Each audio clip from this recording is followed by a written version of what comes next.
Thank you. Rahul ji, मैं अब आपसे आग्रह करूंगा कि आए हम सबको संबोधित करें। आप हैंड माइक चाहेंगे?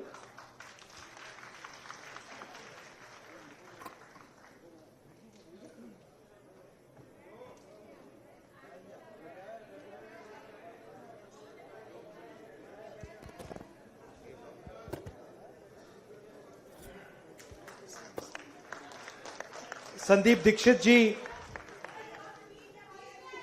अभी आ रहा हूं, अभी वहीं जाऊंगा।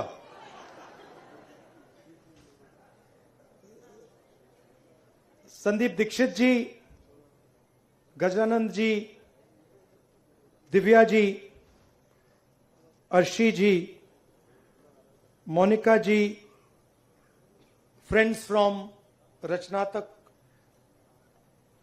Congress, brothers and sisters, and I see some of my old friends from the press. I like to welcome everybody. Love you, love you. So,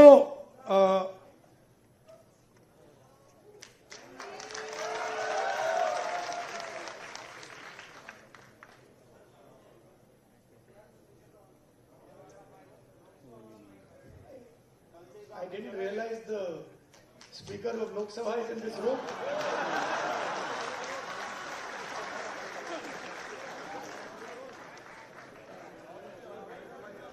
Anyway, जब हम ये जो लड़ाई हो रही है ये अलग अलग लेवल पे होती है। अभी आपने 4 एक्सप्रेशन सुने, अलग अलग पर्सपेक्टिव सुने।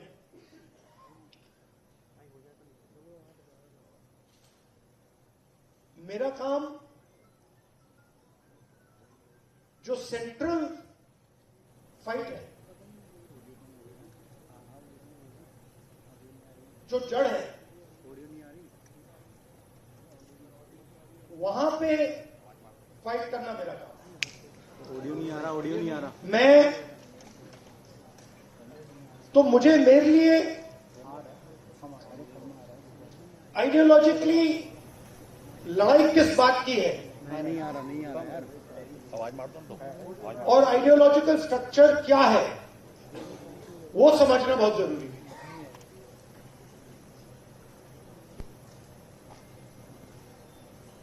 तो लड़ाई किस चीज के बीच में हो रही है आपके मुताबिक? ऑडियो नहीं आ रहा भाई। अगर आप बिल्कुल फाउंडेशन तक ले जाएं इसको, मतलब खोदते जाएं और बिल्कुल नीचे जड़ तक चले जाए, लड़ाई किस चीज की है? नहीं, देखिए गांधी और गोडसे यहां है, उससे नीचे जाइए। ऑडियो कहां चला गया यार? नाउ इसमें आपको हजारों आंसर मिलेंगे। कोई कहेगा संविधान का है, कोई कहेगा संविधान का है, कोई कहेगा गांधी गोडसे, कोई कहेगा मीडिया फ्रीडम, कोई कहेगा आदिवासी, कोई कहेगा कॉर्पोरेट। ठीक है, तो इसको हम डिस्टिल कैसे करें? क्योंकि जो ऑडियो नहीं आ रहा, अगर हम इसको डिस्टिल नहीं करेंगे तो जैसे अभी आवाज आ रही थी वैसी आवाज आएगी। कोई चिल्लाएगा, उसको कैंसिल दूसरी आवाज कर देगी। एक तो ऑडियो आवाज सुनाई देगी बट आवाज की लॉजिक नहीं दिखेगी। तो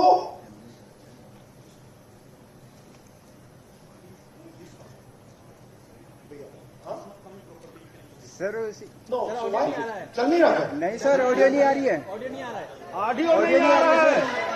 वो कह रहे हैं कि लाइव में वो नहीं आ रहा है। यस सर, तो नहीं, वो बाहर यू वीडियो है, ठीक है। नहीं, I am more comfortable there. तो what is the fight between? Audio नहीं आ रहा यार। Fight is between order and expression. Okay? There are some people who want to give orders बिल्कुल भी नहीं आ रही है and order society. And there are other people who want to express themselves. And that order is disturbing their expression, and our expression is disturbing their order. ये दे दो And every single person's perspective can fit into that. Every single person's perspective can fit into that. If you look at what was happening at Jantar Mantar, students want to express themselves. They are in pain and they want to express themselves, and the government says, no, we are going to create order in Jantar Mantar, you cannot express yourselves. Today, a lady came to me whose daughter has been raped and killed in Uttarakhand 4 years ago. She's crying, she's trying to express herself. And the system says, sorry, we're not going to allow you to express yourself because it will create disorder if you express yourself. So, their job and their political philosophy is to impose an order on India. And an order that benefits them and certain other people. And our job is to make India express itself and break that order. It's not complicated. I'll show you. Sandeep, can you give me an order?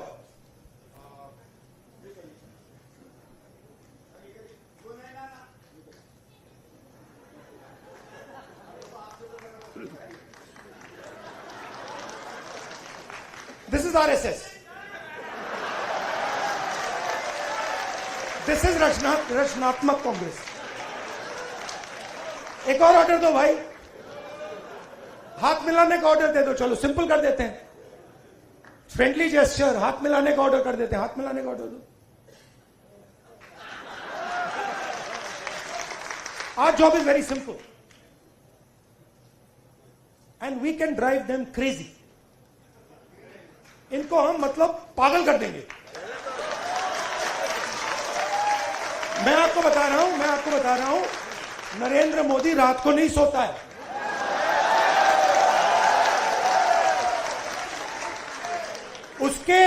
उसके अलग अलग कारण है.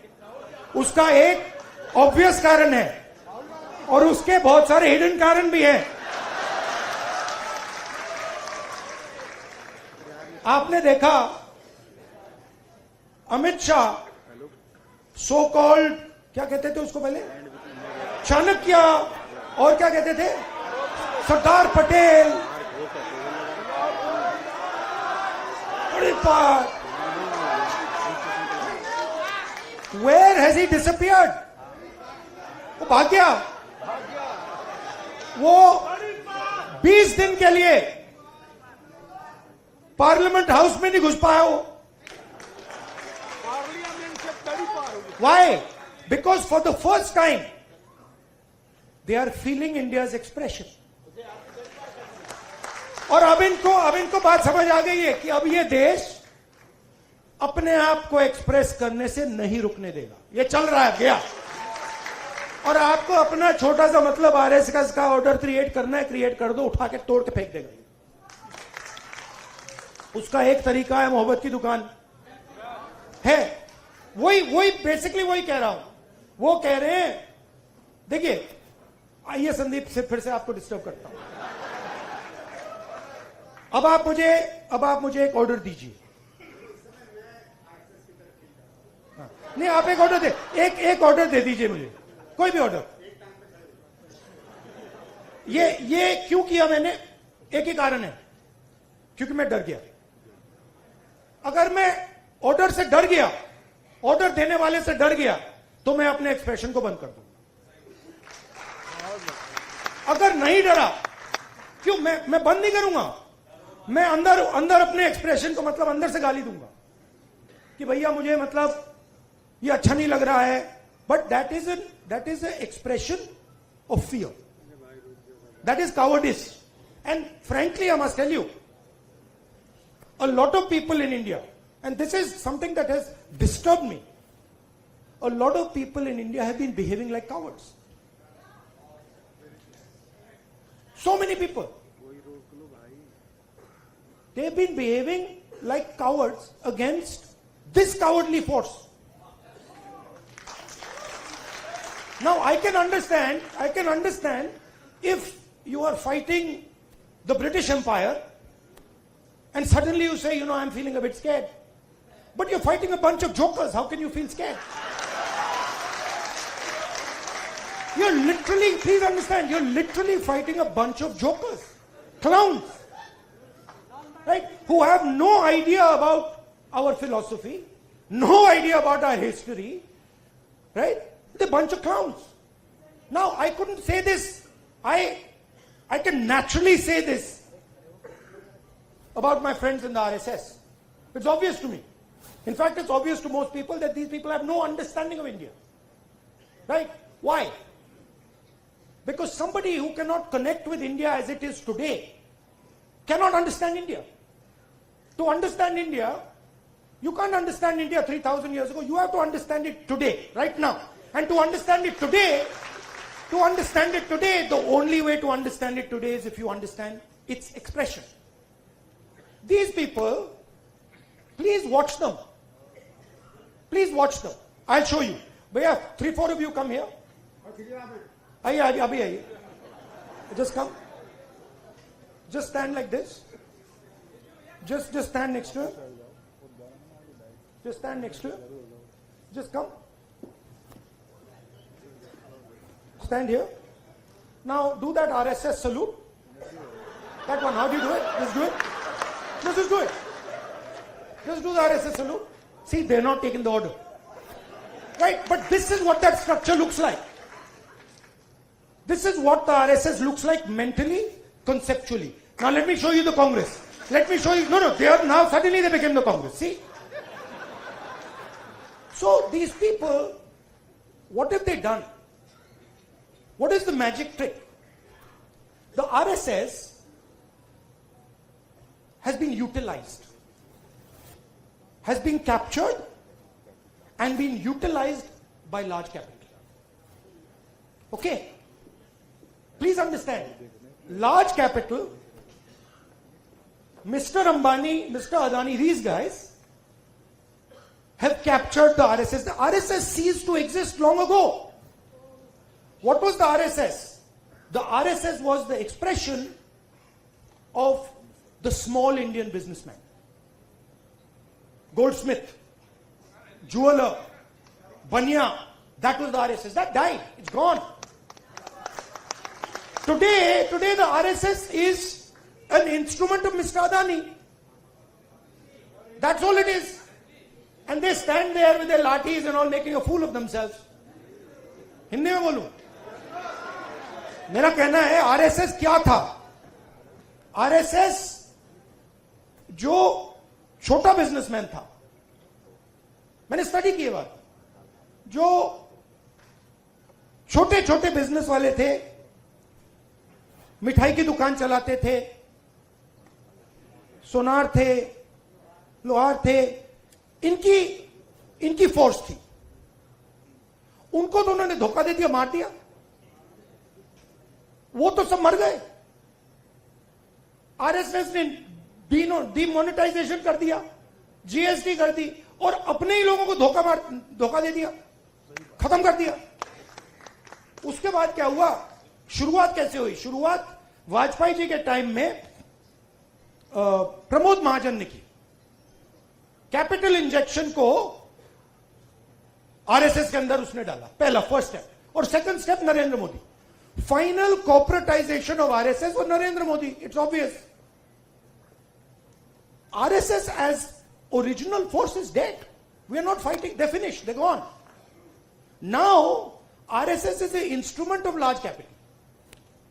They are servants of Mr. Adani, just like Mr. Modi is servant of Mr. Adani.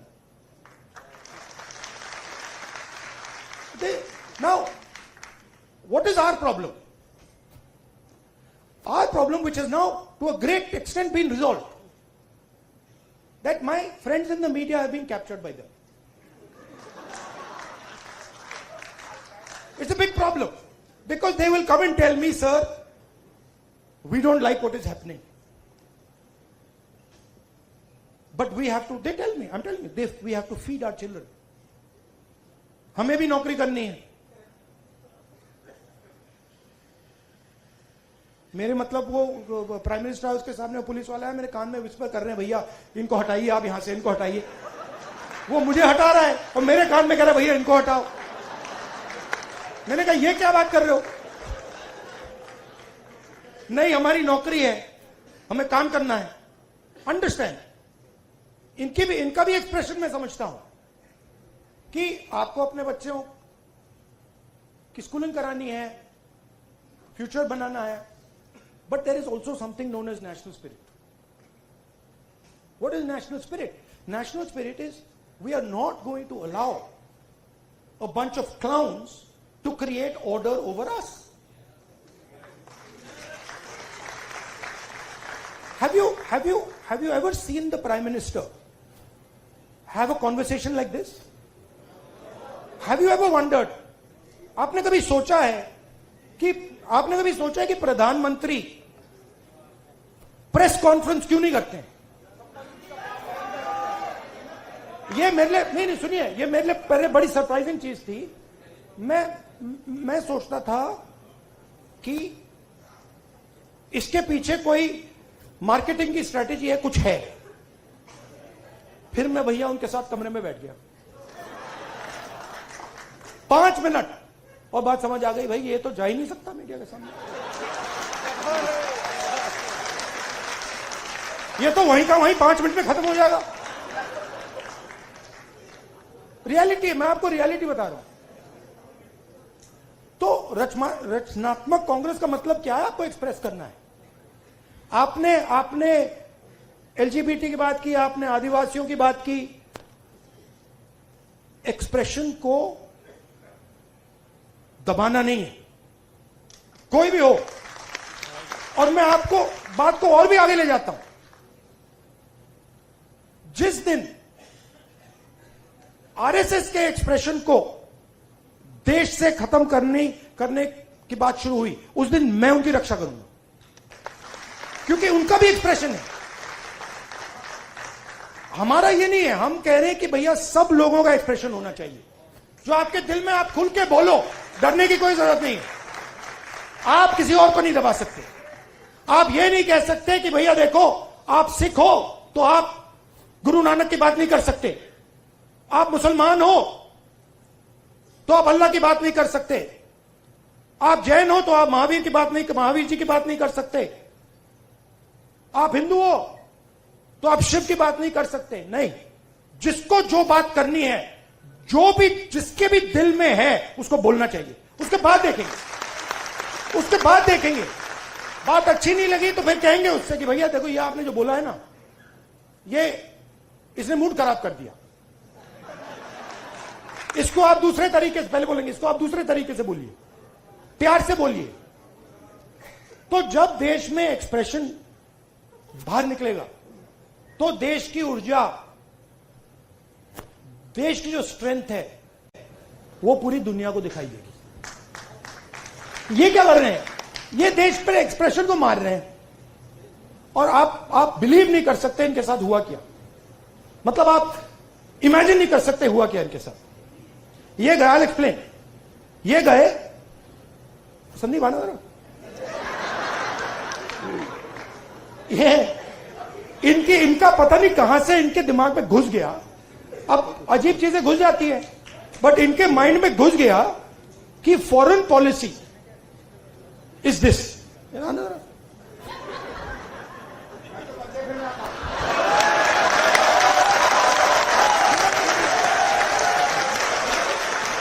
अब पता नहीं किसने डाला, कहां से घुसा कि भाई फॉरेन पॉलिसी का मतलब imagine the ignorance. Foreign policy. एक चीज पूछ सकता हूं? हाँ. मिलनी समझ के तो नहीं पकड़ा था? I have not reached there yet. But पता नहीं कहां से घुस गया कि फॉरेन पॉलिसी का मतलब नेताओं से गले लगना।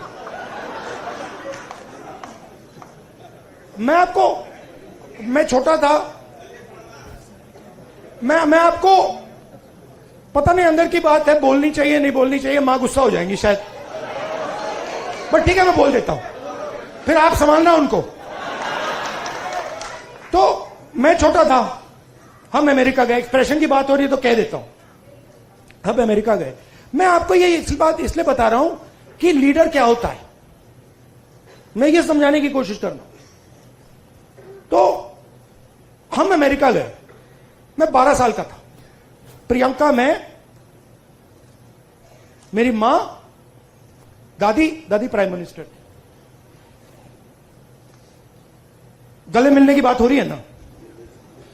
तो स्टेट डिनर था, ऑफिशियल डिनर था।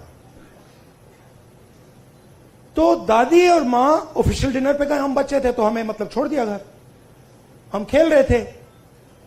2-3 घंटे बाद दादी वापस आई और दादी कहती हैं कि सोनिया, इन अमेरिकनों ने ना मुझे बिल्कुल बेवकूफ समझ रखा है। तो मां कहती है, मां दादी को मम्मी कहती थी, तो मां कहती है मम्मी व्हाई? और मेरी दादी कहती है तुमने नोटिस नहीं किया कि जिस रंग की मेरी साड़ी थी उसी रंग का ड्रेस नैन्सी रेगन पहनी थी। मतलब आप अपने दोस्त के घर नहीं जा रहे हो, इस काम में हिंदुस्तान का प्राइम मिनिस्टर दोस्ती नहीं करता है, उसको दोस्ती से कोई इंटरेस्ट नहीं है, उसको अपने देश की रक्षा करने का काम करता है। अब इनके दिमाग में पता नहीं कहां से घुस गया कि ये मेरे दोस्त हैं, वो गले लगने लग गए। थोड़ी देर बाद हो जाता है कि भैया ये मेरा दोस्त है, गले लग लिए 3 बार, दोस्त होगा, वो पीछे पकड़ लिया उन्होंने। हाँ, वो 2 मिनट में, देखो ये सोच रहे कि मेरे बड़े फ्रेंड हैं, है ना, ये सोचे मेरे बड़े फ्रेंड हैं, ये मैं अपने आप को इनका फ्रेंड नहीं मानता हूं, तो ये आ रहे गले मिलने, मैं आ रहा हूं गला पकड़ने। और मैं आपको बता रहा हूं नरेंद्र मोदी को 2 मिनट में लपेट लिया। अब इमेजिन हुआ क्या, इमेजिन हुआ क्या, एक साइड ईरान में युद्ध होता है,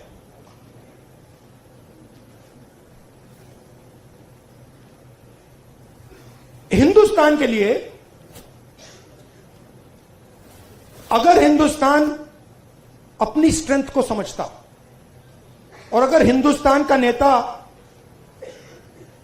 इंदिरा गांधी जी जैसा होता तो हिंदुस्तान के लिए दुनिया में सबसे बड़ी अपॉर्चुनिटी आपके सामने आई। कौन सी कि भैया ईरान हमारा पुराना दोस्त, अमेरिका हमारा दोस्त, रशिया हमारा दोस्त, चलो भैया हम रेलेवेंट बन जाते हैं, इनकी दोस्ती बनाते हैं। हुआ क्या? नहीं हुआ क्या, पाकिस्तान ने हमें जगह उठा के ले गया। जो मीडिएटर पाकिस्तान बन गया और हिंदुस्तान, मोदी जी देखते रह गए, ये हुआ क्या भाई, ये कैसे हुआ? अब क्या हुआ? अभी ये मीडिया वाले आपको बता नहीं रहे, मुझे मालूम है। आजकल भैया मैं आपको बता रहा हूं, मोदी जी के ऑफिस के अंदर से मुझे इंफॉर्मेशन मिलती है, पूरा रिवोल्ट चल रहा है अंदर। हुआ क्या?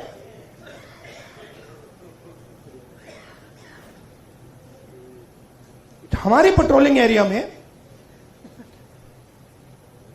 चाइना ने अरुणाचल में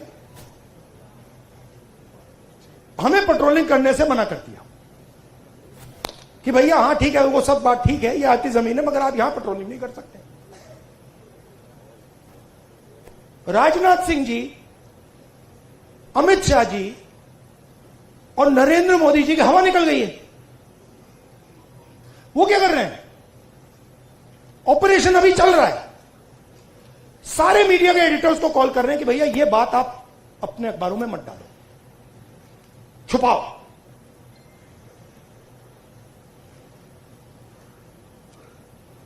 सीधा बिना सोचे समझे देश का नुकसान कर रहे हैं। मैंने देखा, नहीं, मैंने अपनी आंखों से देखा। गलवान के बाद प्रधानमंत्री आए, जूम कॉल थी। प्रधानमंत्री कहते हैं हिंदुस्तान की जमीन का 1 इंच चाइना ने नहीं लिया।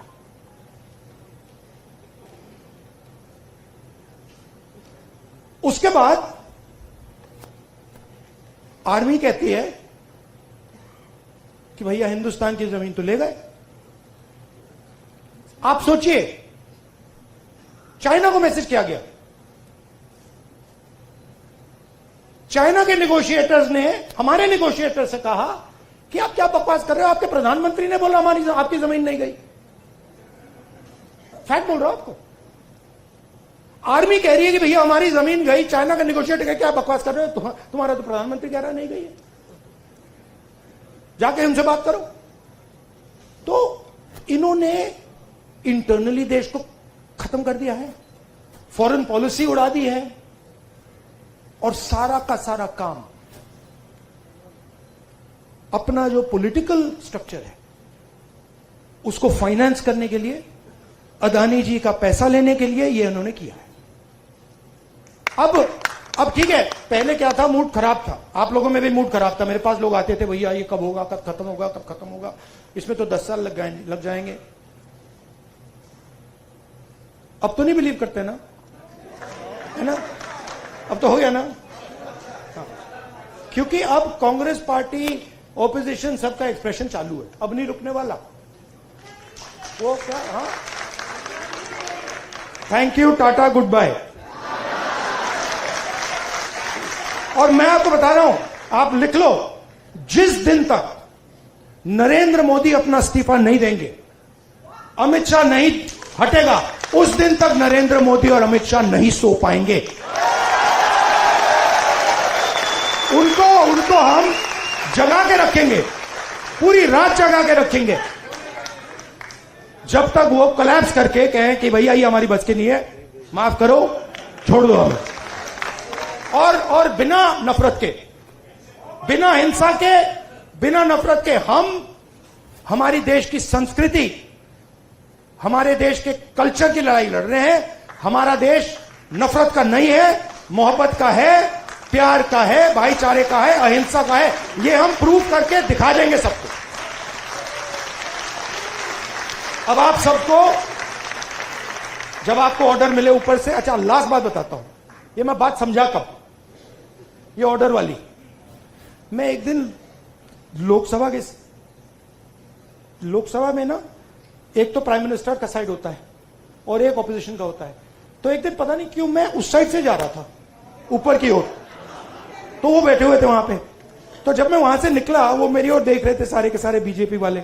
मैं थोड़ा उनके जानबूझ के थोड़ा ऐसे पास जा रहा था, और मैं वो घूर के देख रहे थे, मैं भी घूर के वापस देख रहा था। तो एक बीजेपी के सांसद ने पता है क्या बोला, मैं सुन लिया, वो मेरे लिए एक्चुअली था नहीं, मगर मेरे कान में घुस गया वो।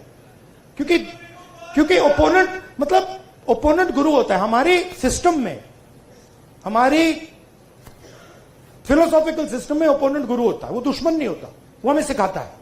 और उससे हम नफरत नहीं करते हैं, उससे हम प्यार करते हैं, बट हम उसको समझाना चाहते हैं यार तू गलत रास्ते पे चला गया है, प्यार से। तो उसने क्या कहा, उसने कहा पता है, ये जो है ना, मेरे बारे में बोला, ये जो है ना, अपने कॉलीग से बोला, ये जो है ना प्रॉब्लम पता है क्या है।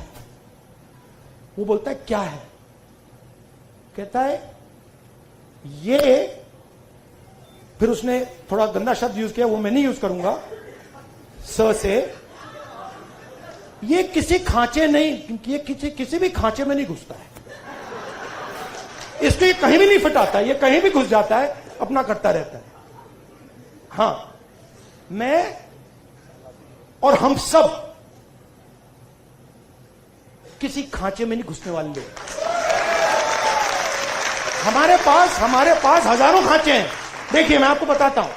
आप सिख हैं, ठीक है, पहला खांचा। दूसरा खांचा, आप बॉलीवुड स्टार जैसे हैं लुक में, दूसरा खांचा। तीसरा खांचा, आप भाई हैं, राइट। चौथा खांचा, आप स्पोर्ट्समैन हो, राइट। हम सबके पास हजारों खांचे हैं। जो चूज करना कर लो, किसी एक खांचे में नहीं फंसना। Love you all, thank you very much, keep fighting.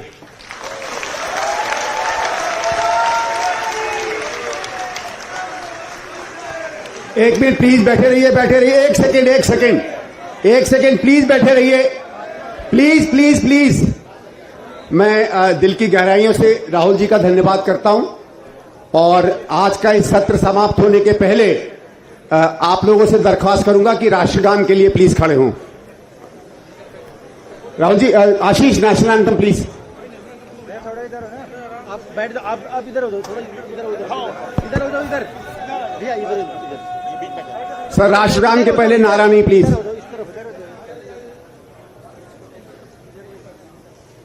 जनगण मन अधिनायक जय हे भारत भाग्य विधाता, पंजाब सिंध गुजरात मराठा द्राविड़ उत्कल बंगा, विंध्य हिमाचल यमुना गंगा उज्जल जलधि तरंगा, तव शुभ नामे जागे, तव शुभ आशीष मांगे, गाहे तव जय गाथा, जनगण मंगलदायक जय हे भारत भाग्य विधाता, जय हे जय हे जय हे जय जय जय जय हे।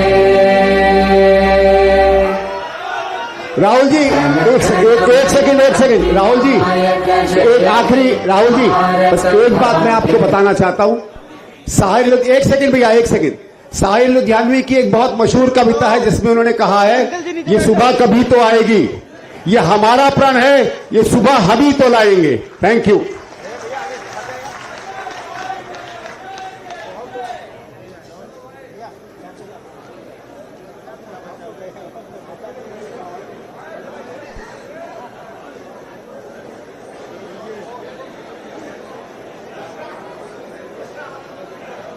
भैया बैठ जाइए, व्हाइट टी शर्ट।